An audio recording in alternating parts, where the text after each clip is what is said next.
Sofyan Djim Mamesah bongkar skandal rencana busuk PT Sumarekon KJA Tbk. Meme kudeta negara, buat negara di dalam negara. Bumi Pertiwi Indonesia merah putih menangis, anak-anak bangsa rakyat Indonesia dipecah belah oleh arogansi kekuasaan Mujadi Budiman dalang utama kebangkitan komunisme era modernisasi. Kabupaten Bogor Rabu tanggal 9 April tahun 2025. Dengan adanya pemberitaan yang viral terkait PT Sumarekon KJA Tbk adalah sarang dan tempatnya mafia tanah, mafia hukum ciptaan Mujadi Budiman. Dan hal tersebut berdampak dengan reputasi dan status PT Sumarekon KJA Tbk yang didiskualifikasi dari Bursa Saham Indonesia serta adanya pembekuan, pencabutan izin PT Sumarekon KJA Tbk oleh pemerintah pusat. Direktur Utama PT Sumarekon KJA Tbk Mujadi Budiman saat ini berstatus quo, masuk dalam pengawasan pemerintah pusat. Mujadi Budiman dan petinggi-petinggi dari PT Sumarekon KJA Tbk dilarang keluar negeri sebelum ada hasil pemeriksaan APH Pusat dan Kantor Imigrasi, mencekal izin keluar dari Indonesia, hingga batas waktu yang belum bisa ditentukan. Karena kasus-kasus yang dilakukan PT Sumarekon KJA Tbk banyak dan sudah terbukti ada unsur tindak kejahatan. Dari terciptanya oknum dan pelaku mafia tanah, mafia hukum, gratifikasi, suap menyuap, korupsi merugikan negara puluhan tahun, PT yang tidak berizin selama 24 tahun, merugikan negara hingga triliunan rupiah. Selain itu PT Sumarekon KJA Tbk telah melakukan perampasan tanah-tanah milik masyarakat 4 desa, memiliki tanah-tanah dibangun rumah-rumah mewah tetapi belum ada penggantian kerugiannya, merampas hak atas tanah-tanah warga selama puluhan tahun. Pencipta surat palsu buatan kerjasama antara PT Sumarekon dengan oknum pejabat di lingkungan pemerintah Kabupaten Bogor. Keterlibatan oknum pejabat dari oknum mantan Bupati RY, yang diestafet kepada oknum mantan Sekda Burhanuddin dan Eko staf Dispenda hingga menyeret 2 kakan ATR BPN Kabupaten Bogor. PT KAA Kurnia Alam Abadi, milik anak PT Sumarekon Tbk sekaligus direktur dan komisarisnya adalah Mujadi Budiman dan putranya Agung Budiman, oknum pengacara, Koprol Bambu, Rudi Yahya, Raul dengan Evelyn adalah pelaku utama, aktor utama pencipta orang-orang yang melakukan tindak kejahatan, mafia tanah, mafia hukum di 4 desa. Beragam tragedi dan insiden pada rentetan peristiwa di tiap tahun ternyata terungkap adanya settingan dari Mujadi Budiman CS. Terkuaknya benang merah oleh Sofyan Djim Mamesah pemegang kunci kotak Pandora, pengungkap semua pelaku dan oknum mafia tanah mafia hukum di 4 desa. Sofyan Djim Mamesah mantan Wakil Koordinator MKGR Jawa Barat era 86-89, narasumber sekaligus korban kebiadaban mafia tanah mafia hukum, berjuang selama 9 tahun, bersama-sama warga korban 4 desa lainnya, merebut kembali hak atas tanahnya 70 hektar, dan tanah-tanah warga lainnya di Gunung Gelis. Mujadi Budiman adalah otak dalam intelektual dari semua peristiwa yang terjadi di 4 desa. Melalui Agung Budiman, Evelyn, Rudi Yahya dan Raul sebagai pelaksana di lapangan, mereka adalah orang-orang yang mendanai preman-preman dan oknum TNI Polri dalam melakukan aksinya. Salah satu fakta terbukti dengan telah ada berdirinya kantor bayangan desa Gunung Gelis, di mana kantor tersebut adalah kantor desa yang disatukan dengan kantor PT Bayangan milik Mujadi Budiman 9 Naga. Diketahui nama 9 naga itu berasal sebutan dari para oknum pejabat yang terlibat dalam skenario. Yang sebenarnya bukan naga melainkan cacing-cacing tanah penghisap darah rakyat, kekayaan alam Indonesia. Yang menciptakan settingan skenario pelaku dan oknum mafia-mafia. Kantor Desa Gunung Gelis dipaksa untuk tidak ada aktivitas pelayanan yang berjalan sebagaimana mestinya selama 2 tahun. Kantor desa yang kerap kosong, tidak tampak kades atau staf desa yang berkantor di sana, melakukan pelayanan atau aktivitas lainnya. Dan diketahui di tahun 2024, ada kantor desa Gunung Gelis yang aktif, tetapi kantor desa tersebut menjadi satu dengan kantor PT Bayangan milik Mujadi Budiman. Kantor bayangan yang dipakai untuk melaksanakan kegiatan jual beli tanah, kontrak atau akad tanah dari para nasabah, konsumen kepada marketing officer PT Properti milik Mujadi Budiman. Kantor Desa Bayangan itu adalah settingan dari Muljadi Budiman Sembilan Naga. Muljadi Budiman telah melakukan kudeta Desa Gunung Gelis, membuat negara di dalam negara.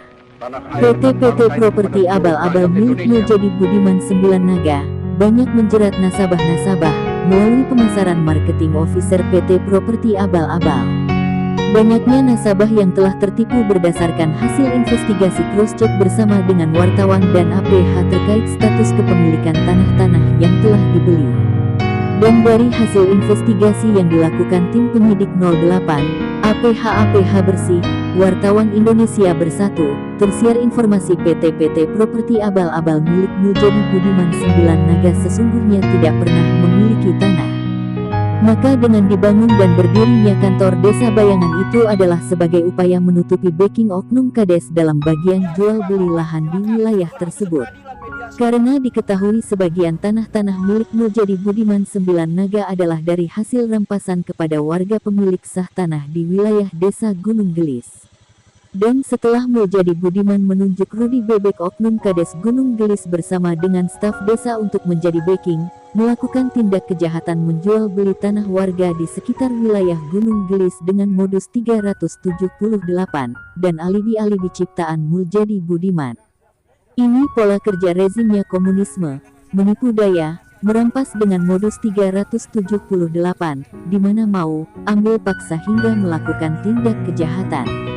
Rakyat diintimidasi, dipaksa menerima takdir, rakyat diadu domba, dibenturkan dengan pemerintah agar bertikai, dan semua itu karya ciptaan Muljadi Budiman.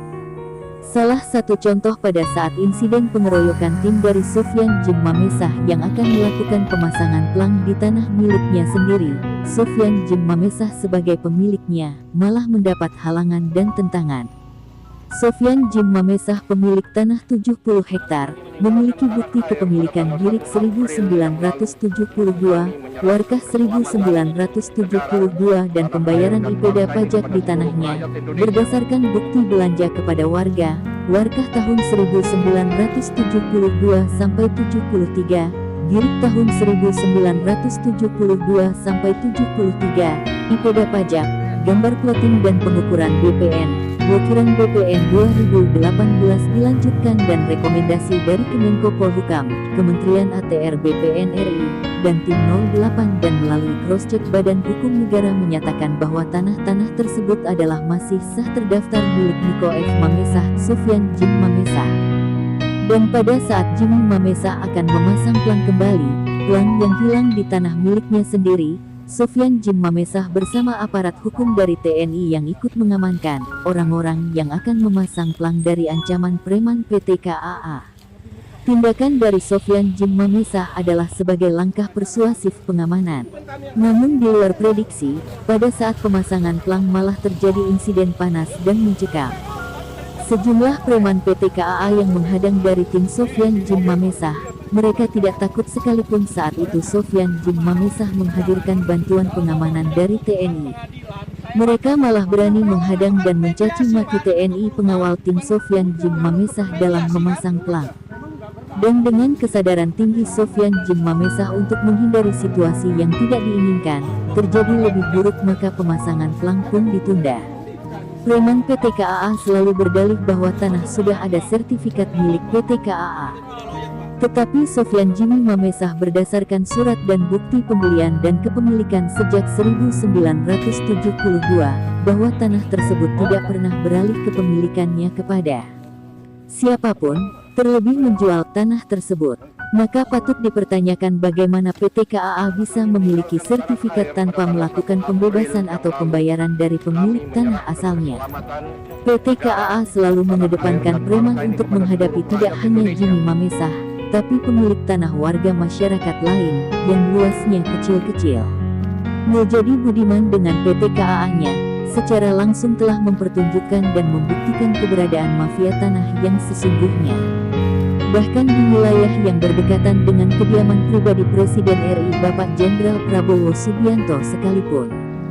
Diduga aktor dalam otak intelektual insiden pengeroyokan di tahun 2023 lalu, pada saat tim Sofyan Djim Mamesah yang dikeroyok oknum TNI Marinir Yamin, oknum TNI bayaran Muljadi Budiman untuk menghalau pelaksanaan pemasangan pelang di tanah milik Sofyan Djim Mamesah. Alih-alih mengamankan tanah PT yang akhirnya diketahui bahwa tanah yang diklaim PT adalah jelas tanah milik Sofyan Djim Mamesah. Muljadi Budiman jelas berlaku pikir ala komunis Gestapo. Selalu melibatkan membayar oknum aparat untuk menjadi backingnya. Oknum TNI, Polri bayaran pelaku di lapangan, dan oknum-oknum inilah, dengan leluasa Muljadi Budiman berani melakukan kudeta. Nasib warga desa Gunung Gelis dikorbankan, oknum TNI Polri dicuci otak jadi masuk angin, berkhianat kepada NKRI, tak beda dengan preman-preman bayaran, dan oknum RW Lukas dan Koswara yang akan selalu setia patuh perintah Muljadi Budiman. Mereka adalah orang-orang yang memang sengaja diciptakan untuk dibuat pertikaian. Muljadi Budiman menyeting adu domba, agar rakyat dengan aparat, terprovokasi dan pecah belah. Muljadi Budiman pemilik PT KAA sangat berkuasa atas tanah-tanah di wilayah 4 desa Cibanon, Nagrak, Pasir Angin dan Gunung Gelis. Ini dibuktikan dengan banyaknya tanah milik warga masyarakat dan tanah perkebunan yang dikuasai secara sepihak dan kemudian dipasangi pelang tanah milik PT KAA. Warga masyarakat pemilik tanah umumnya tidak berani melawan karena Muljadi Budiman memiliki banyak preman bayaran dan oknum aparat bayaran. Orang-orang inilah yang akan mengancam atau mengintimidasi siapapun, bahkan warga setempat yang berani mempertanyakan hak tanahnya pasti berujung bentrokan dengan para oknum bayaran tersebut. Tidak dipungkiri bahwa melalui kekuatan uang yang dimilikinya, Muljadi Budiman membuat pelang PT KAA tersebar tertancap di banyak lokasi tanah di 4 desa. Mampu berbuat semaunya, bahkan ada tanah warga hanya dibayar DP, tidak dilunasi, tanah langsung diambil dan dikuasai.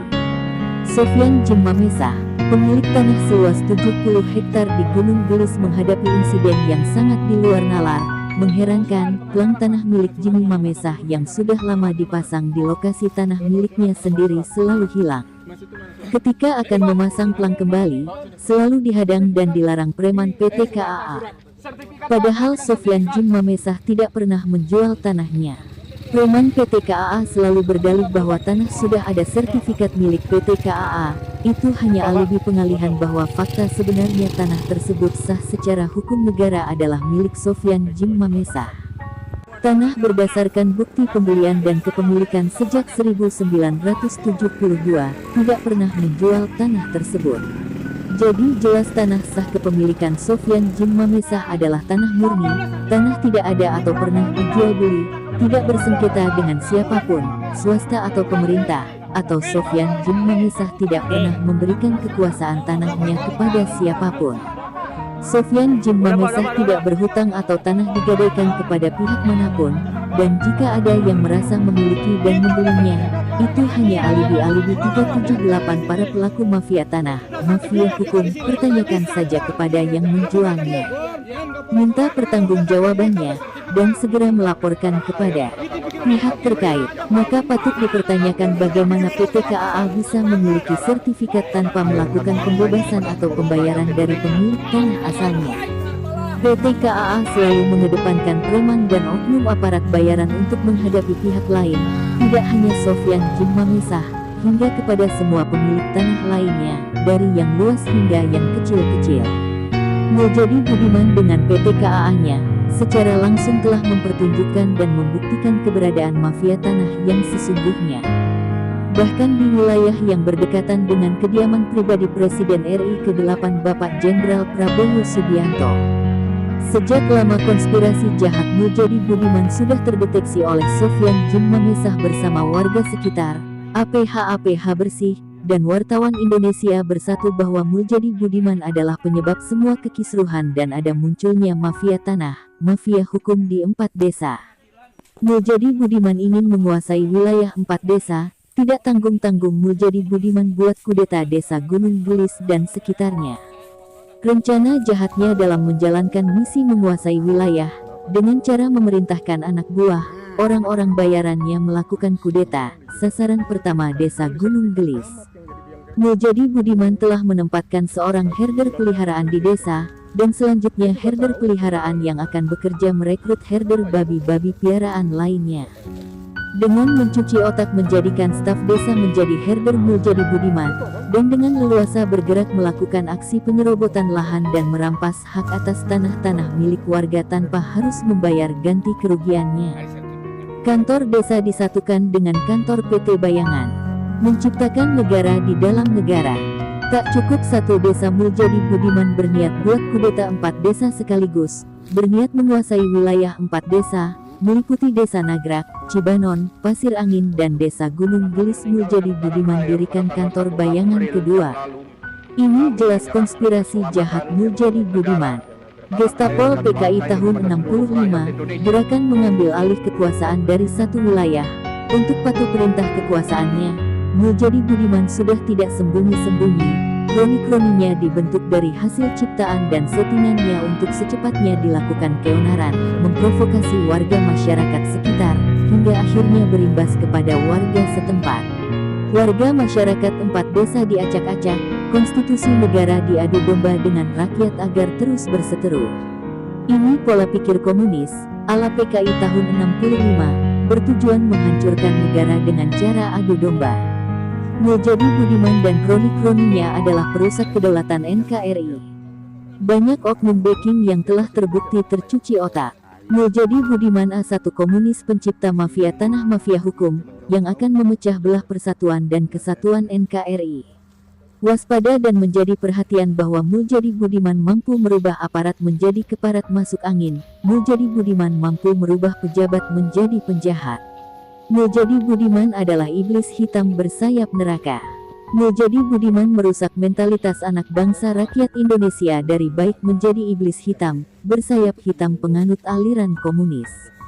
Kami warga masyarakat meminta kepada pemerintah untuk tegas secepatnya menindak Muljadi Budiman dan kroni-kroninya, sebelum nantinya akan menjadi melebar ke seluruhan Indonesia. Kami meminta kepada Presiden Jenderal Prabowo Subianto untuk menangkap dan menahan semua pelaku dan oknum yang terlibat dalam konspirasi Muljadi Budiman. Muljadi Budiman, pemilik PT KAA, sangat berkuasa atas tanah-tanah di wilayah 4 desa Cibanon, Nagrak, Pasir Angin dan Gunung Gelis. Ini dibuktikan dengan banyaknya tanah milik warga masyarakat dan tanah perkebunan yang dikuasai secara sepihak dan kemudian dipasangi pelang tanah milik PT KAA. Muljadi Budiman arogan, tinggi hati, merasa mendapat backingan dari para oknum aparat hukum di Indonesia. Di setiap penangkapan dirinya mampu lolos dari jerat hukum yang berlaku di Indonesia. Hukum Indonesia diinjak-injak, birokrasi dan institusi pemerintah telah dilecehkan. Hak serta harga diri anak bangsa, dan jati diri bangsa, rakyat Indonesia dipertaruhkan dari nilai luhur Pancasila dan UUD 45. Ini karakter komunisme, PKI zaman sekarang, berbeda pakaian dan tampilan tetapi maksud serta tujuannya yang sama, ingin menghancurkan Bhinneka Tunggal Ika, merah putih NKRI. Warga masyarakat pemilik tanah umumnya tidak berani melawan karena Muljadi Budiman memiliki banyak backing dan preman bayaran. Mereka adalah orang-orang herder peliharaan Muljadi Budiman. Mereka akan mengancam atau bisa melakukan hal sadis di setiap aksi mereka. Tindakan preventif pemerintah pusat melalui kementerian dan mandat langsung Presiden Prabowo telah terbukti dilakukan. Sudah dimulai dengan penyegelan atas proyek PT KAA, Gunung Gelis Golf dan Resort dan Sumarekon Bogor. Pemerintahan Presiden Prabowo menginginkan clear and clean government, khususnya dalam aturan tata ruang, perizinan dan legalitas kepemilikan tanahnya, untuk ditaati pihak swasta. Dan dari hal tersebut tampak pecah kongsi di antara pemilik saham perumahan mewah Sumarekon Bogor. Di perumahan mewah Sumarekon Bogor mulai tercium aroma akan terjadinya pecah kongsi, alias putus hubungan kerjasama di antara dua kelompok pemegang sahamnya, yaitu PT Sumarekon Agung Tbk dan Muljadi Budiman Ceki PT Imora Motor Honda, akibat permasalahan tanah yang tidak kunjung selesai dengan warga masyarakat pemilik asal tanahnya. PT Tbk seharusnya mengambil langkah inisiatif lebih awal untuk memutuskan perkongsian ini, jika tidak ingin mengalami kerugian yang lebih besar lagi. Pertama, kerugian material berupa modal dana besar yang sudah terlanjur masuk. Kedua, kerugian imaterial berupa jatuhnya nama baik PT Sate BK sebagai perusahaan pengembang ternama yang taat pada aturan dan hukum yang berlaku di NKRI sejak tahun 1975-an. Langkah yang tepat apabila PT Sate BK bisa mendekat dan menjalin komunikasi dengan warga masyarakat pemilik tanah asal. Selama ini mereka melakukan perlawanan kepada Muljadi Budiman dan kaki tangannya di PT KJA dan PT KJM karena tanah mereka diambil paksa, ditipu, diintimidasi dan tidak pernah dibayarkan. Dalam kerjasama dengan PT Sate BK di Perumahan Sumarekon Bogor, PT KJA dan PT KJM mengaku telah menguasai lahan seluas 251 hektar. Momentum disegelnya Perumahan Sumarekon Bogor oleh pemerintah pusat menjadi saat yang tepat bagi PT Sate BK untuk melakukan introspeksi ke dalam. Sejatinya membangun kerjasama haruslah bersifat mutualisme, saling menguntungkan bagi kedua belah pihak. Bukan parasitisme, yang menguntungkan satu pihak tapi membuat kerugian di pihak yang lain. Keputusan strategis harus diambil manajemen pusat PT Sate BK, untuk menerima aspirasi warga masyarakat pemilik tanah asal dari 4 desa, dimulai dari pemilik tanah terluas, 70 hektar di Gunung Gelis, Jimmy Mamesa. Mereka memiliki dokumen surat tanah yang sah, walau sebagian besar masih berupa girik. Jika tidak memiliki dokumen surat yang sah, tentu tidak akan mereka berjuang hingga 15 tahun lamanya, hingga hari ini. Pendiri PT Sate BK keluarga Sucipto Nagaria, pasti tidak rela jika nama Sumarekon Agung yang dibangun dengan susah payah dan telah berpondasi kuat, bisa rusak dan hancur hanya gara-gara bekerja sama dengan kelompok mafia tanah. Permasalahan tanah yang tidak selesai tuntas, hanya bisa ditutup-tutupi sementara waktu, pasti akan muncul kembali di kemudian hari. Bagi Muljadi Budiman, pecah kongsi tidak akan membuat kerugian apapun. Bahkan dia sudah mengambil keuntungan di muka, yaitu di saat menerima setoran dana besar dari PT Sate BK untuk penyertaan modal kerjasama di 2 anak perusahaan. PT Mulia Koliman International milik Muljadi Budiman, PT KJA dan PT KPM.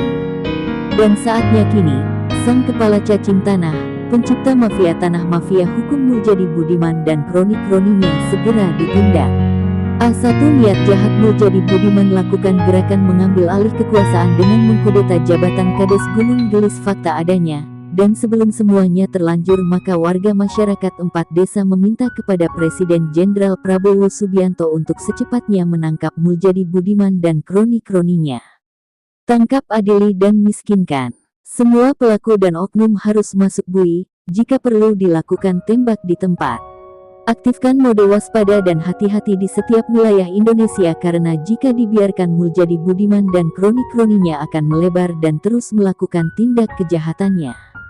Tangkap, adili dan miskinkan semua pelaku-pelaku dan oknum mafia tanah mafia hukum di NKRI. Jangan biarkan mereka menjadi duri dalam daging seluruh anak bangsa rakyat Indonesia, khususnya warga korban 4 desa.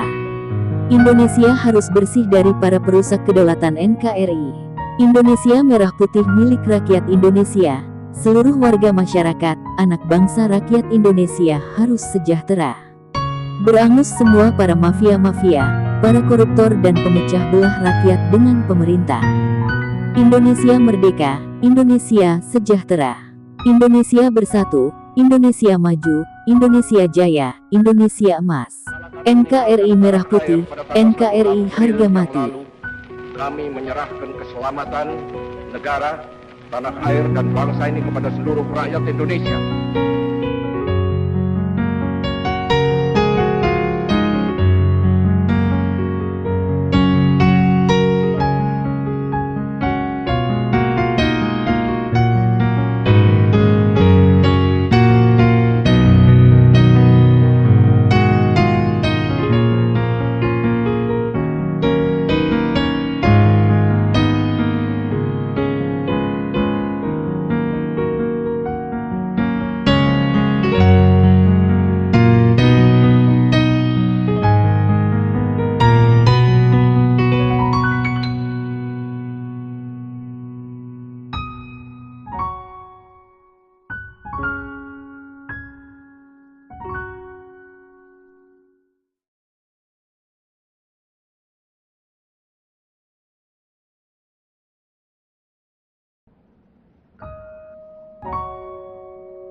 air pada tanggal 1 April yang lalu, kami menyerahkan keselamatan negara, tanah air, dan bangsa ini kepada seluruh rakyat Indonesia.